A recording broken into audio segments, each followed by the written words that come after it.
Okay, I'm back. Wait a minute.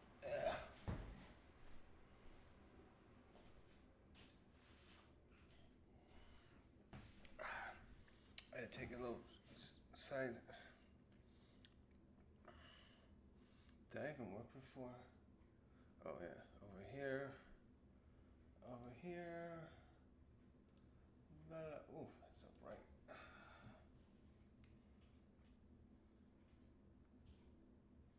just had a picture like that.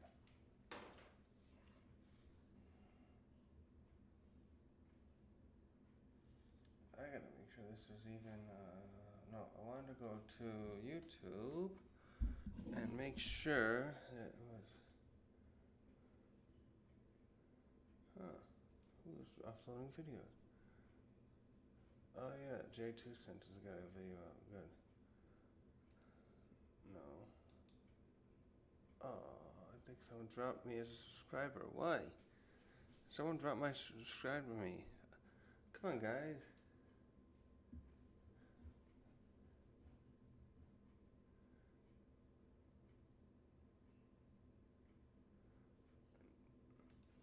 For all these videos out, no one wants to watch my stuff. Okay, well, it's your choice, bud. Oops. Come on. Alright, just a moment. I'm just trying to check something. I'll keep. Alright, there. Everything was freezing up. Come on.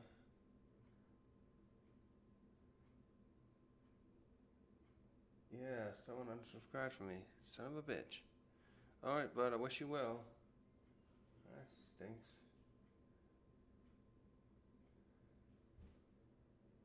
I think I'm gonna have to redo my titles of some of my videos.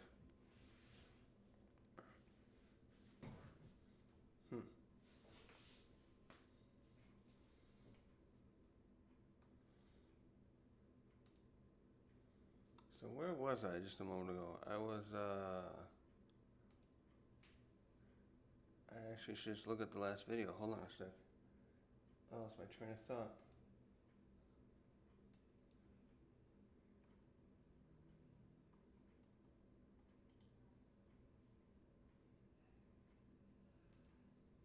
No, I didn't mean to do that. What? I didn't even know I had VLC still on here. Hold on.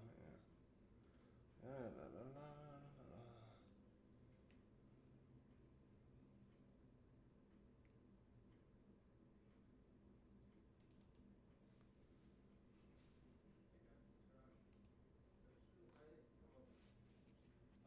I'm trying to take credit for something I think I heard somewhere else. I think I was watching Joy Boy Theory. His orders, even though it's the same island, and then he starts mistreating citizens. How did he do that? He starts lessons on how to deal with people. I mean, he. Okay, yeah, I was talking about the king. Okay, what's his name here?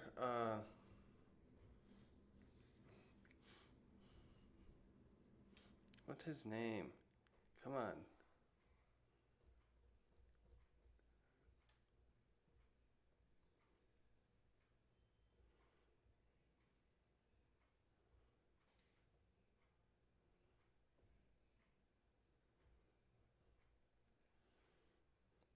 Bakori. Okay. King Bakori.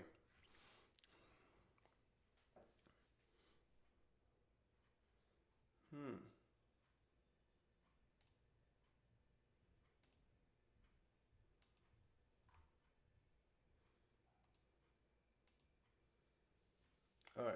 All right. So I was going. All right. This is part two. I'll just merge this later. So we were going over King Bakori, and yeah, this guy's a real number. We I don't know if we've seen someone as bad as this guy other than Sabo's brother, whose name or was that his cousin? The one who's in charge now. We saw it's referee. He that dude is that dude is both very cruel, I'm sure, and also very quite pathetic. Actually, all these bad kings aren't they? But Corey too, because he wants to whatever he wants to sit on the throne. The I'm gonna call it loosely the Iron Throne. I think that's what they call it in Game of Thrones. The empty throne they call it here, right? That's up there in Marijwa. He said, "Oh, I want to sit on that." Like, dude, he's almost like that kid's probably like Joffrey, isn't he? That kid's probably the Joffrey of the One Piece world. He wants to sit up there and be king, but he doesn't know how the power to control the world. No one's gonna want to listen to him. Now, I bet Eam is probably a very cruel individual too, but that looks like a conniving, cruel individual. Someone who's kept the throne there by being very clever, behind the scenes, wants that power. But there's a difference between that other kid and someone like that. I can respect a little bit a king like that who's like knows how to manipulate the scenes. It's kind of like Doflamingo. You can't be a king. You can't be like that kid from Go Sable's brother. You're gonna be thrown off the throne in no time. Thrown off the throne. That sounds weird. But anyways, yeah, this Bakuri guy doesn't know when to give up in this one. So he starts doing something. That first happened 22 years ago. Kuma and the others fight back, but they get thrown in jail, and that's when they get liberated. First, because the Revolutionary Army came in. So this was nice to get. This whole arc was also really helpful because we went around learning a little bit about the God Valley incident, to jumping into learning more about the revolutionaries. I think we got more Dragon here, or almost equal. The amount of times we got to see Dragon here probably makes up for a lot of stuff we haven't seen with him in like all these chapters. We've seen a little bit of him now slowly building up because now we're getting to the end game and we got.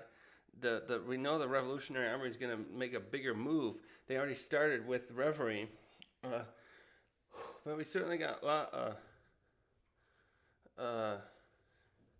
We've got a lot more of him here than we have in a long time. Outside of the few little bits, I guess you could say we've got a lot more of him in the last 100 chapters or so than we have in a long time. So it was just nice to see more of the Revolutionary Army and their operations and their startup here from there. I think Kuma called them Dragon called themselves his group the Freedom Fighters beforehand. And so Kuma obviously, yeah. So I don't have to go into that a little bit now. Now we get to the sad part of it. We get Kuma and Ginny both join with Ivankov, Dragon's group 22 years ago, which is right after Ohara, and they successfully start working on. They help Sorbet, and so they start going around fighting and revolutionizing, helping and freeing other countries. And one of the most interesting tidbits here that we got was that we do know now that Dragon worked for the Marines. So we don't get anything on that flashback, unfortunately. I saw some speculation that they were hoping that Dragon would be seen at the, was that Marine Fort? Not Marine Fort. God Valley. And while it's possible, Oda didn't confirm anything with that when he showed the God Valley incident bits we just got through Kuma's point of view. Wait, how much older was Dragon than Kuma? That's right. Dragon would have been a teenager, right? 17 or 18 when God Valley happened. So we don't know if he joined. That's maybe a little young for Dragon. I have a feeling Garp wouldn't let him join yet. I bet he came in after that. But so he even says here though he left because he couldn't find any of the justice they wear on their backs. So unlike Garp, there's a good character study we can get here too from Dragon. He did not feel like being in the Marines was going to help the world. He sees the disparity and the dishonesty, but there's the how it's the law and order is not the way it really should be. You know how it appears. And Garp, this is a good character dynamic to his father, Garp, who joins the Marines and has stayed in there for 50 plus years because he sees the Marines. He reminds me a little bit of Vegapunk that way. Like he's optimistic that they can help the world, and especially because there's so many pirates running about. and he thinks being in the Marines, and still does, being in the Marines is the way to be the wall, the force that can stop the pirate scourge, you could say, from taking over the world. But now it's Dragon says, no, I didn't. I went in there too, and I didn't find anything that I wanted. So he left at some point, and so 22 years ago, what would he have been? He was in his 30s, and that's like 15 years after. No, yeah, 16 years or so after the God Valley incident. So somewhere there, Dragon joined, and he thought, nope, I'm not. This isn't gonna work. And he somewhere there, we know where he when he met Vegapunk, he said he had already formed these freedom fighters, and that's when he wanted Vegapunk to join. So, and also that's interesting because Vegapunk, we know at some point was getting some money through one of those underworld guys. I forget that one's name. They showed him in the cover story. It showed that he was sponsoring them. Some point there, Vegapunk decided to stop working for Mads and joins the Marines, and then that Dragon, though, and in between that point there, Dragon had met Vegapunk obviously at some point and said, hey, why don't you work with us? And while I'm sure Vegapunk would rather not work with the government, especially after what he had to do with Kuma now, he said, no, he said back then, you guys have no funds. I want to be able to have my ideas. He didn't. I'm paraphrasing now. His thing was like, I want my ideas to be more than just be on paper. I want to be able to have the funds to make them. So I needed to go with the government.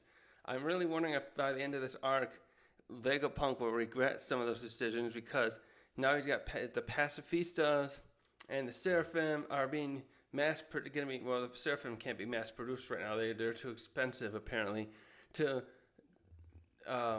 be used by the government as they please, be wielded as a tool of destruction. Saturn even says here in this flashback, oh, weapons only matter with how much power they can that could be used to. How do you put it? I should just pull that one up. Let me see. Yeah, let's find it right. Here we go. I'm almost there.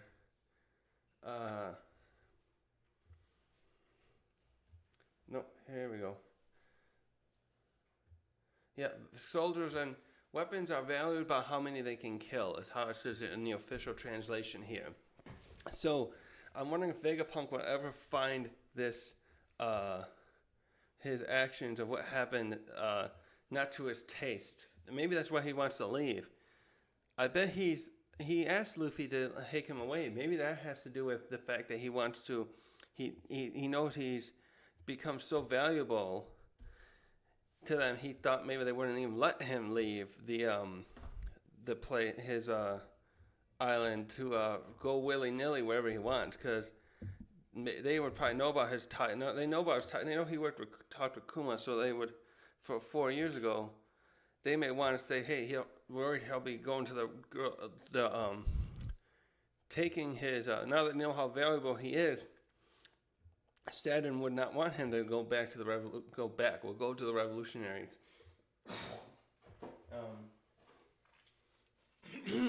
So, anyways, yeah, so what was the tangent I was going on about?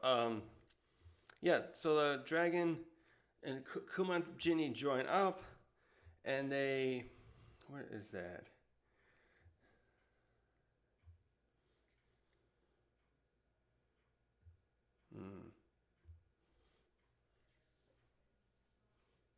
I still don't like this part. I gotta go over this a little bit now. So we jump then 8 years later as they're going around fighting the. Oh, there's a good line here either. Ivankov even says this. It's strange to be at odds when both the Navy and revolutionaries just want to help people. This is part of my little subtext I want to keep going over. I've been going over is how it's so ironic that Dragon is really, and what him and everyone are really doing is heroic, but they're oh, look at that. That's right. He still doesn't have that tattoo at this time. They're considered criminals because they're overthrowing kings that are oftentimes probably supported by the world government. Like look what happened with Doflamingo, how he got himself in there. So anyways,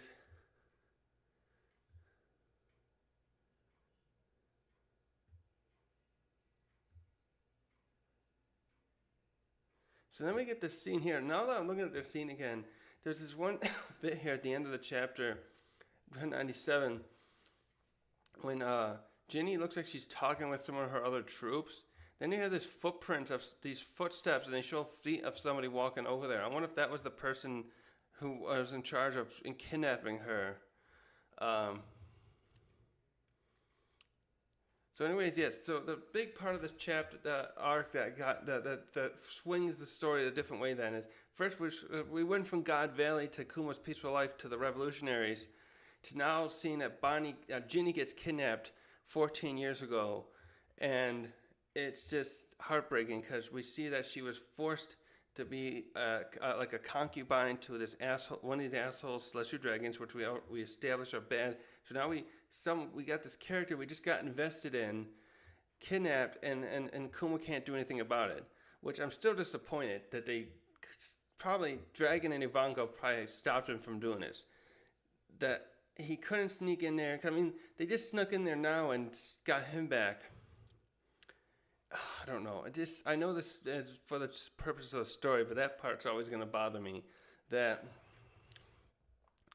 who tells them that anyways? They say a Celestial Dragon had his eye on her, and she was taken on a government ship. So for the next couple of years, Kuma's actually I can sympathize with him on this. He's going around pushing himself more than ever. I don't even know how he can sleep at night. He's going around working with Dragon. He's still part of the Revolutionary Army at this point, and he's trying to help more people, but he's like just heartbroken over what happened. And then suddenly, Ginny is back one day. She calls them. She's gone back to Sorbet, and because they kicked her out. She outlived her purpose to them. So she's sent away because she's sick, and especially. And we find out she has a kid. She goes away there, and this sickness is a bad one too. And it's like I guess it's supposed to be like leprosy. So she spends her last life because this thing is it becomes worse when you're in the light, moonlight even too. She dies right before he's able to get there, even using his power. And now this is when things shift because she leaves behind a daughter. And did she tell her? She must have told him his name, Bonnie. And we find, was anyone else there when they said? Yeah, I think some of the other people were there. Oh yeah, so some other people are there. So she got to see some of those of their neighbors there before she passes away. And she's there with the baby. Yeah, they're the ones who explain that to Kuma what happened. So this is where the story's like. I really wonder where people will rank this now. I'm gonna have to like my own tier list myself too of like what would be the most heart-wrenching backstories. I think Robbins and Brooks were ones that were ranked highly for a long time, and this one may usurp them as like top ones given the trauma that we see Kuma going through. Because like everyone's pointing, a lot of taglines pointing out like Kuma's like the best dad, and the stuff he just goes through, his childhood, with his parents dying and him and slaves, and his kingdom constantly being reigned over by a tyrannical type king, and it just especially heartbreaking because she wanted to get married with him, and he was so worried about what happened. I forgot to go over that. He refused to get married with her because he's worried about his bloodline and what happened to his family when he was little, and so he's thinking, oh, I can't do it, and then she gets kidnapped back into slavery anyways, and it's like, oh, Kuma, come on.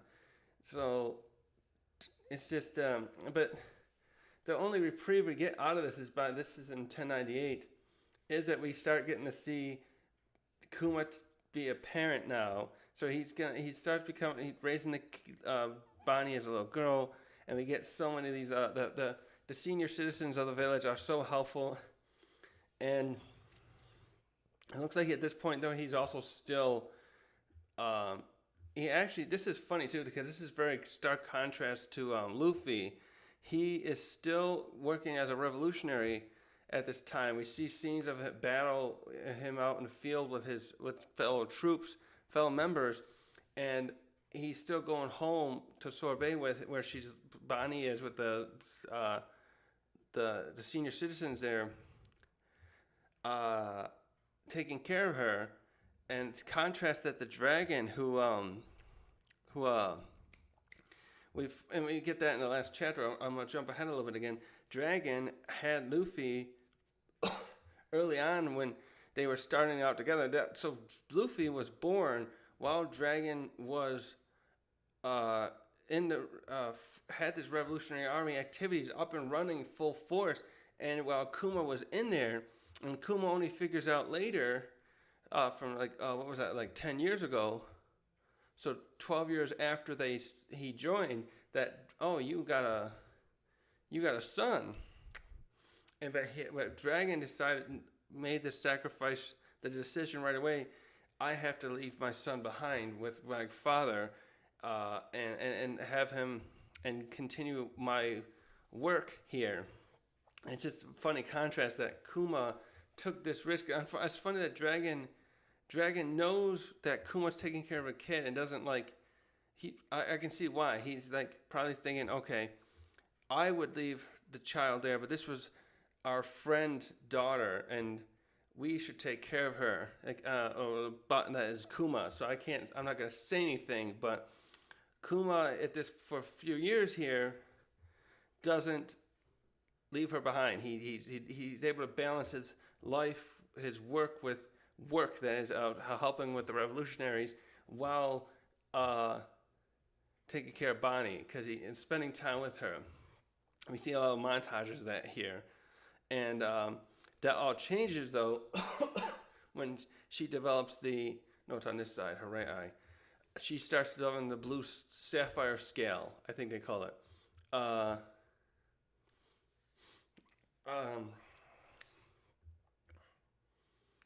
Kuma, Dragon does say here, live without regrets. I just wondering how much regret Dragon might have of leaving Luffy behind, because they're down different paths now, and that's gonna be the most interesting meetup, of course. We've had Dragon and Luffy were together. The only time they were together was at Logtown in chapter 100, and that's 2.5 years ago in the story time, and they've never talked to each other yet. And Dragon still, is continuing his stuff, and Luffy's doing his adventure now. It's going to be such a reunion. That's the most hype thing. Everyone was saying, Dragon's going to show up and do something cool. Can Dragon just show up and talk to Luffy? Hey son, how you doing? That's what I want. Kuma decides to leave at some point before when she's little. She must have been 2 or 3 there. Can we see when she's 5? Bonnie's 5. Yeah, let's see. Bonnie 5. Because years later we see Bonnie when she's little, and she's already got she's very tough attitude, mostly because she's getting bullied a lot by these kids. They're starting to treat her like she's a vampire because she's staying inside all the time. No, there's no specific reason for that. Duh. So they just call her a vampire, and she's kicking their ass, and then she's a good daughter to Kuma though. She doesn't give him trouble. She just very in more direct sense. She just takes she just doesn't take to being teased. I wish I'd been like that when I was little. Okay, and this is too where we see she gets her nickname because he calls. We went over this before, but it was cute how Oda. I wonder if how much Oda plans some of this stuff, because we find out her name's Jewelry Bonnie, and she probably picked the name herself because Kuma compliments her jewels where everyone else is, the kids that is, are making fun of it. So this whole point, this whole montage here becomes very wholesome. This is so funny because this is the same chapter we just saw where Ginny passed away, like a few pages ago. But now we jump in 5 years later, or so, and we're seeing that Kuma and Bonnie are living a very nice, peaceful life. Now Kuma, this is the part where it's heartbreaking because now Kuma's resumed a peaceful life again. He's back to his priestly duties in his hometown while taking care of his daughter, but meanwhile he's also dealing with the stress of trying to figure out what her disease, if it can be cured. And during this time too, he talks about Nika. I forgot that his father is the one who talked to him about Nika, and then he tells her about Nika. It's just interesting how we get this story passing along too, because we got this stuff about how slaves talk about Nika, and the irony is Kuma was a slave, and his father was a slave too. But he knew. It seems like it almost implies that he already knew about Nika, but only gets to tell him when he's in. They're both enslaved themselves. Anyways, the linchpin of this next part of this flashback I liked is Bonnie misunderstands what Kuma learns from a doctor is she'll probably die by the time she's 5. She thinks I'll be better by the time I'm 5, and he has to keep up this lie because he doesn't want to make her, ruin her optimism. And the next bit of this has to do where Kuma then becomes the king of Sorbet. So the King Bakori comes back again. This is how many years later is this? Yeah, 16 years later, Bakori. Bakori's first comeback is 16 years after the fact.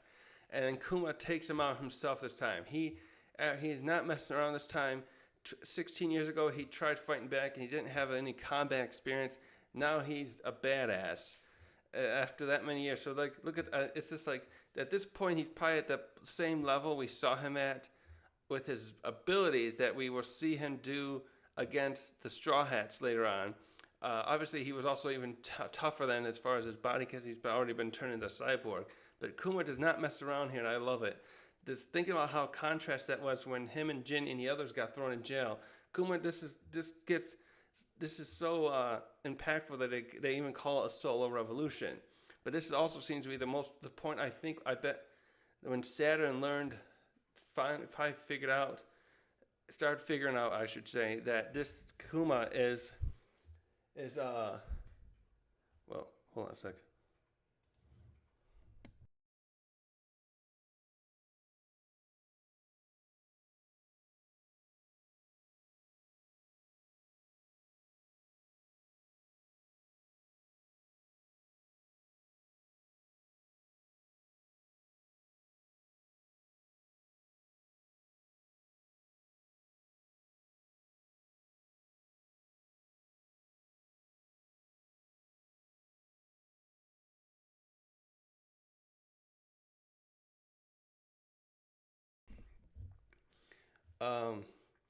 This part, I imagine this is the part where really Saturn, because Saturn, again, we never found out what Saturn, oh wait, did he have that scar? That's something interesting. Hold on. I just thought of something too. Hold on. Oh, this is not back on. So, come on. Go back to record. So, something I just caught there too. Saturn, let's see. No, Saturn did have his scar. I was wondering maybe if Saturn had got his scar at God Valley, but he has it there on his face, so no. So I'm just thinking, I wonder if Saturn gave up looking for Kuma after God Valley, and it's not until, so when is that, 16, 22 years ago, 8 years. So 30 years later, I think I got the time right. It's 30 years after God Valley that Kuma becomes the king of Sorbet. After he kicks out Bakori, because he's like fed up with his shit. He's not messing around anymore, as I said. So at that point, he becomes the king of so what is this? When did this happen? 8 years ago. Wait, how old is she at that point? I must be getting the time a little wrong because she's older. How old is Bonnie here? So Bonnie at this point is. How old is she here? I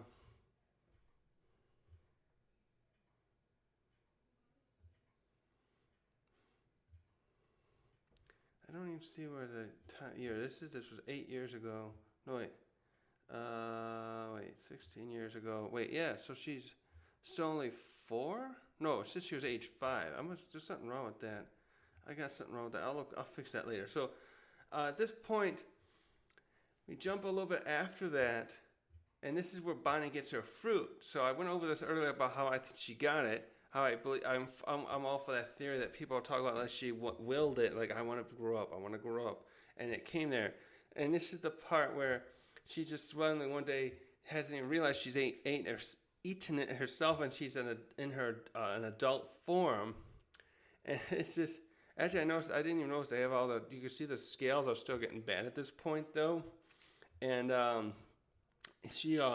This is where we also meet Connie, who Bonnie will copy her look later on because they look kind of the same, anyways, and this was just so good because now we're just getting all these this filling of these different. It's this nice because we get to see these other characters. I like too that we get to see this guy named Gyo.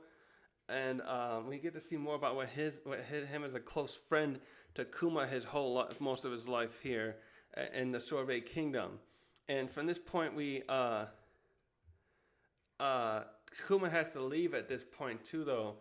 And this is where he's gonna get into Vegapunk, and it's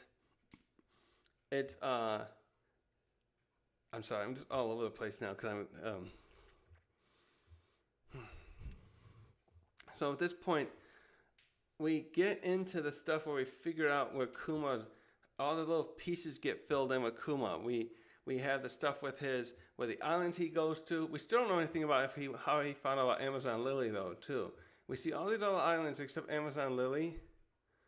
And he's going around because he's known as a tyrant. That's right. But Corey badmouths him that one last time. I'll say it briefly. Badmouth him. Corey comes back one more time. Kuma seems to finish him this time, but the damage is done as far as Kuma's reputation. So he took over Sorbet. Well, he was given the power to rule Sorbet, and he gives it to the previous king before Bakori, and then luckily that guy's still there. So Kuma has to go out at this point, and this is where he gets back the dragon, and this leads him to Vegapunk. And you also see the giants there at this time, right? Yeah. So, what did I want to go over with this last? So I went over this stuff before, but this is where we finally get into the end of this, where we finally get some understanding of what happens to Kuma, of course, because he goes to Vegapunk, and Vegapunk here, while we get to see, this is nice too, because we get to see that Vegapunk isn't very, because he's very overly optimistic about sharing his knowledge with the world and stuff like that without thinking about some of the consequences. But when it comes to helping other people, he'll do for the right, that's how do I put this? He's not like nasty or greedy or such, even though he's got like those other his satellites that represent aspects like that. He's willing to help Kuma and Bonnie at this point because as long as he could get something in exchange.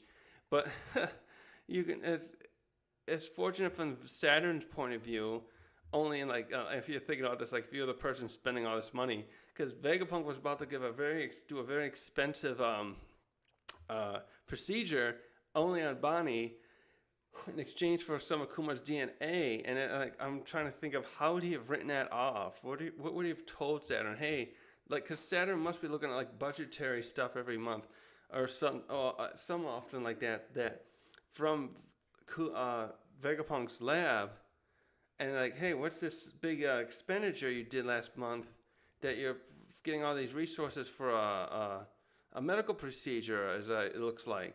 How would a Vegapunk said, "Oh, I'm testing that out on a, a volunteer so that I can use it in the future in hospitals that we work for, that work for us, like government hospitals."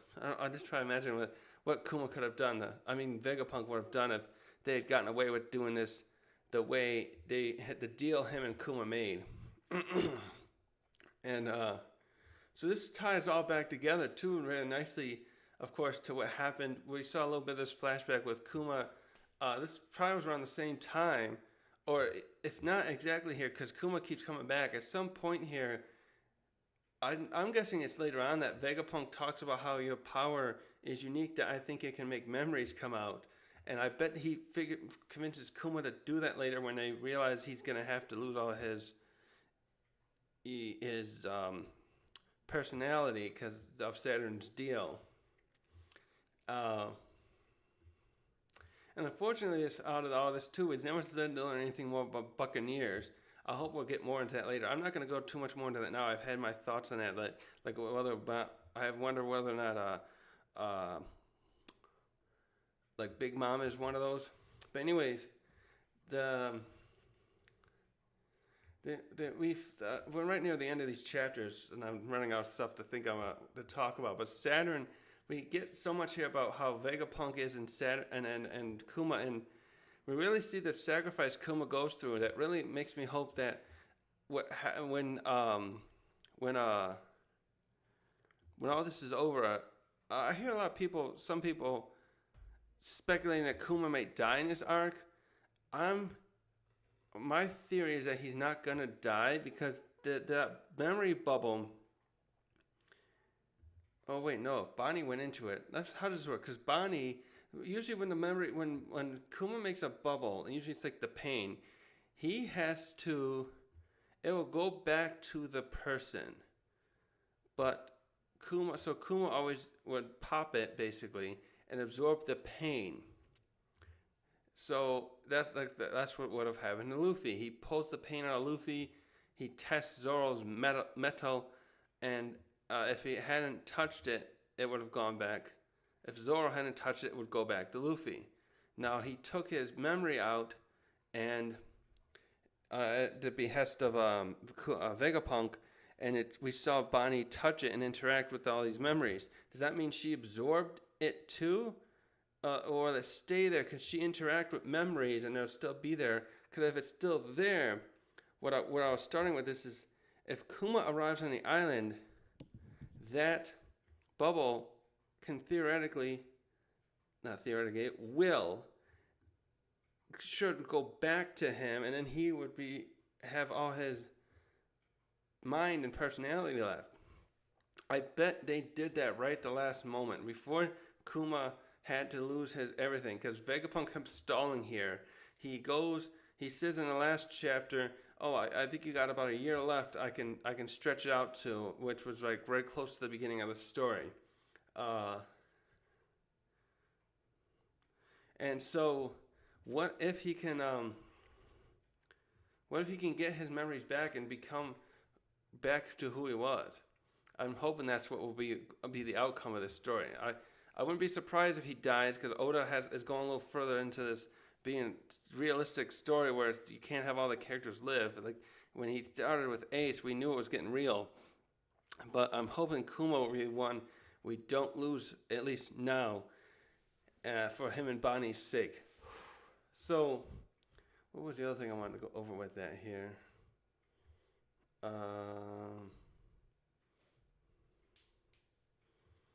Also, I'm no surprised here that Kuma wouldn't be suspicious that this woman.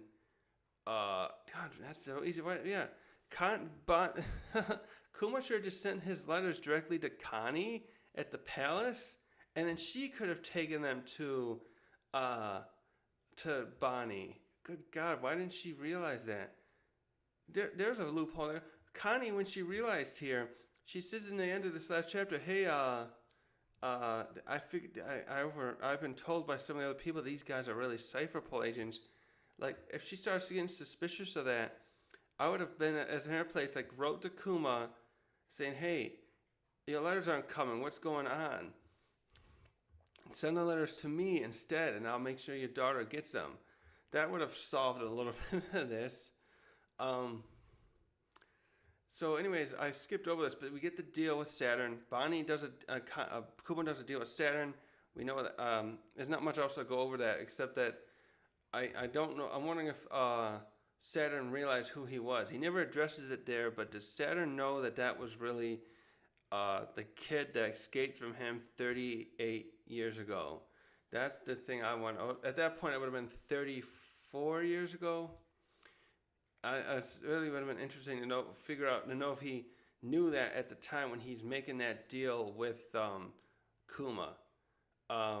Wait, what did he say in the last? I wonder if he said something that would have led him to think that. Let's see. Go here.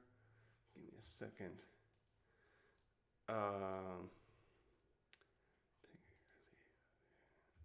Chapter over that, like 1094. Maybe we want to go to.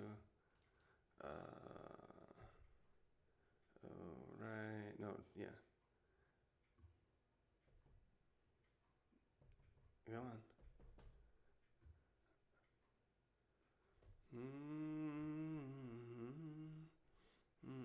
That's where it comes out.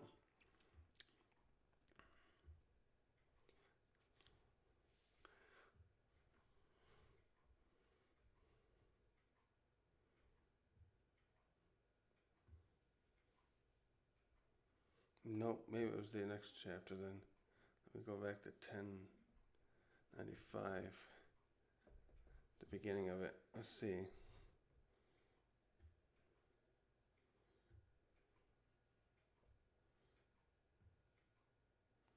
So he takes her out there.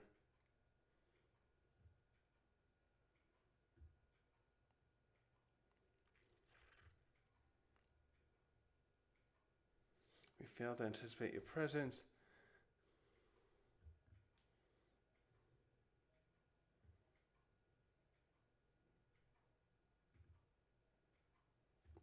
I'm going to take this guy. It's too out of the way. Oh, yeah, no, he knows. So he knows by this point in the present, right? So in 1095, the beginning of it, yeah, he knows that who Kuma is there, but it never seems like he addresses it to Kuma. And actually, they have a point here where Vegapunk looks surprised by that, but now we know he already knew. So he probably was surprised that Saturn knew so much about it. Let's see. Yeah, so Kuma knew. Saturn definitely figured out at some point who Kuma was, and we never get to figure out why the Buccaneers are considered some kind of, what do you call them? Was it traitors, or they committed a crime or something? That would be something to go over sometime. What kind of crime could the Buccaneers have done? We know that Lunarians were taken out because they were on top of the world. It probably were somewhere living on top of the Red Line, and then Marijois moved in and said, "No, we're taking over now." I wonder if that So I wonder in that case of how long the Lunarians were being persecuted themselves. It's possible that came later. We don't know if Marijois was built right after the Void Century was over. So the same thing with the Buccaneers. We know that Kuma's father knew that he was being persecuted, but how long was his family being persecuted personally? The people too. We don't have any answers that way. And let's see, what was the other thing I was going to say on that? So Saturn knows. They make the deal. Anyways, also, I thought this was really cute that Stussy was shown in the flashback, and now she's helping them in the present.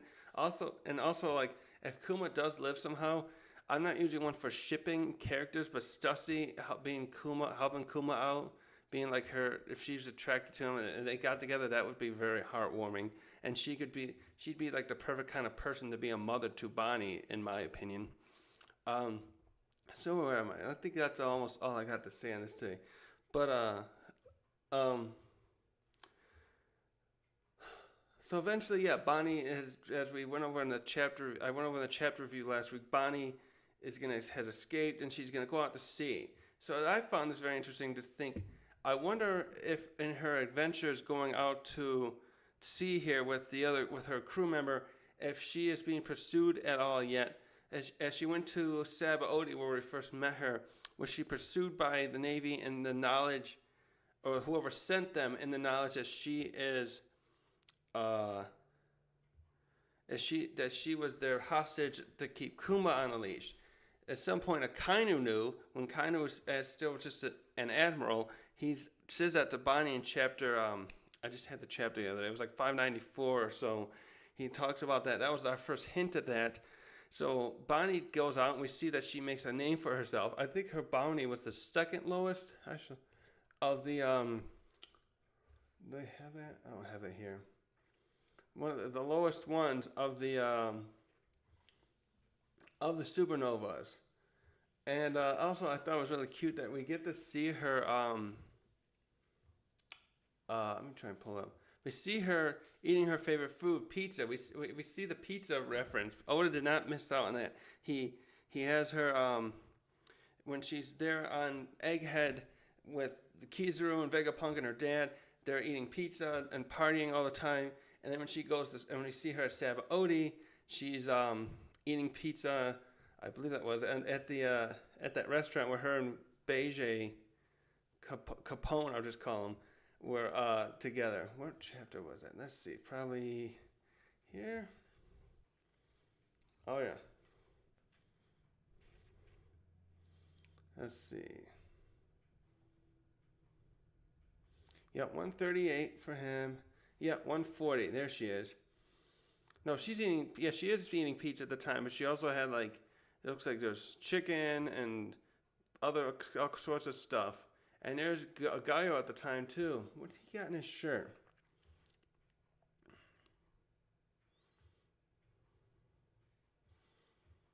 Boy, she's being bossy at this point, too. It's just funny to see her like that.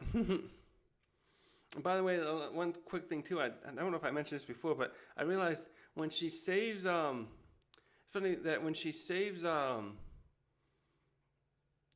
not saves him. She saves St. Charlos, essentially. Zoro almost kills St. Charlos in one of these chapters. It was like 501 or so here. She turns into a little kid and tackles Zoro.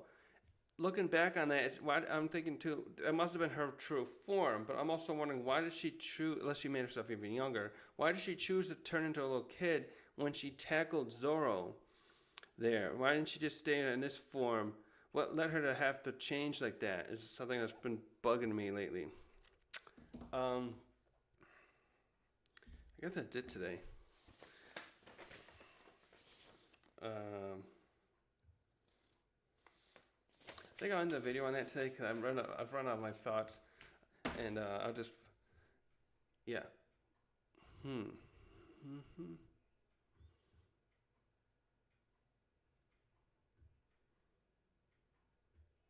Yeah, I'm just gonna end the video there today. So this chapter, we ended the flashback the chapter recently with showing that she's out to sea, and we now know where that kind of links us up to Sabaody. Well, I wonder if they'll do one more where they figure out. I would like to see one more. If they do one more, I would like to see if it's going to be where it's like she's going to figure out, okay, my dad's a warlord now. That was one last thing. Why is it they didn't figure out he's a warlord yet? He must have been in the paper. That was a kind of a little thing. In the chapter 1100, the other warlords are commenting on right here. They're commenting on his ascension to a warlord position, and they're getting the papers. I'm surprised Bonnie. What did Bonnie? No. They must have known he was a warlord. Maybe Khan and the others just weren't saying anything to him about it. Also, what's up with Oda and the capes? I just was realizing too. We got Kuma wearing like a cloak or cape thing, a dragon, and then you always have the captains like Whitebeard and Garp wearing their coats or around their, well, not Garp's not a captain, on their thing, and I just realized Kuma's really got a thing for drawing cloaks and capes and stuff on characters. Anyways, I'm gonna end the video on that today. I'm getting hungry now and I run out of things to talk about. So thanks for watching.